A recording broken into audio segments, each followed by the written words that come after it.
নেইমারকে বিশ্বকাপ দলে অন্তর্ভুক্ত না করতে সিবিএফ এবং কার্লো আনচেলত্তির নতুন বাহানা শুরু হয়েছে বলেই মনে হচ্ছে। ব্রাজিল এবং নেইমার ভক্তরা এখনও আশায় আছেন নেইমারের জন্য, অথচ দেখা যাচ্ছে অন্য খবর। ব্রাজিলিয়ান ফুটবল ফেডারেশন সিবিএফ এর সূত্র অনুসারে নেইমার জুনিয়রের 2026 বিশ্বকাপে স্থান পাওয়া বর্তমানে অত্যন্ত জটিল হয়ে পড়েছে।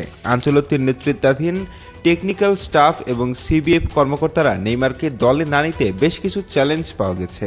আর কার্লো আনচেলত্তি এবং সিবিএফ এই চ্যালেঞ্জগুলোকে সামনে রেখে নেইমারকে দলে রাখতে তালবাহানা করছে।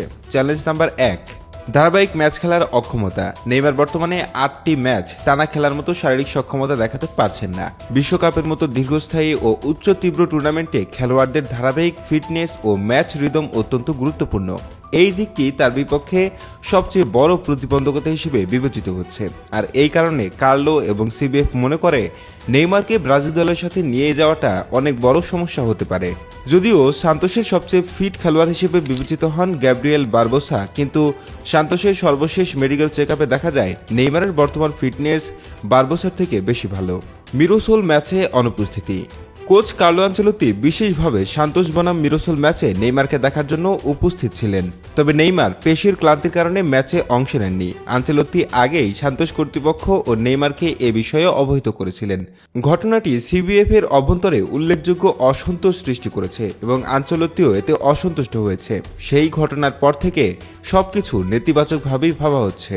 পালমেরাসের বিপক্ষে ক্লাসিকোতে অংশগ্রহণ না করা, আলিয়ান্স পার্কের সিনথেটিক ঘাসের কারণে নেইমার এই গুরুত্বপূর্ণ ম্যাচে খেলেননি। সিবিএফ এর বক্তব্য অনুসারে এখন আর তিনি নিজের সুবিধামতো ম্যাচ বেছে খেলতে পারবেন না। বিশ্বকাপের দরজায় দাঁড়িয়ে তাকে সব ধরনের ম্যাচে উপলব্ধতা ও পূর্ণ প্রতিশ্রুতি দেখাতে হবে।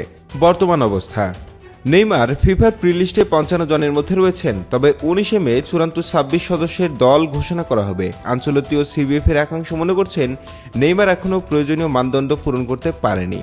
আগামী কয়েক সপ্তাহ যদি তিনি ধারাবাহিকভাবে খেলে নিজের ফিটনেস ও ফর্ম প্রমাণ করতে না পারেন, তাহলে তার বিশ্বকাপে যাওয়া অনিশ্চিত হয়ে পড়বে। নেইমারের অসাধারণ প্রতিভা ও অভিজ্ঞতাকে অনেকেই এখনো মূল্যায়ন করছেন, কিন্তু শারীরিক স্থিতিশীলতা ও পেশাদারিত্বের প্রশ্নটি এখন সবচেয়ে বড় চ্যালেঞ্জ হয়ে দাঁড়িয়েছে। যদিও বিশ্বকাপ দলে থাকা নিয়ে আত্মবিশ্বাসী নেইমার বলছেন সব ঠিক হয়ে যাবে। ব্রাজিলের 55 জনের প্রাথমিক লিস্টেও তার নাম আছে বলে শোনা যাচ্ছে। নেইমার বলেন, আমি বিশ্বকাপের স্কোয়াড ঘোষণা দেখার জন্য অপেক্ষা করছি, দেখি কি হয়।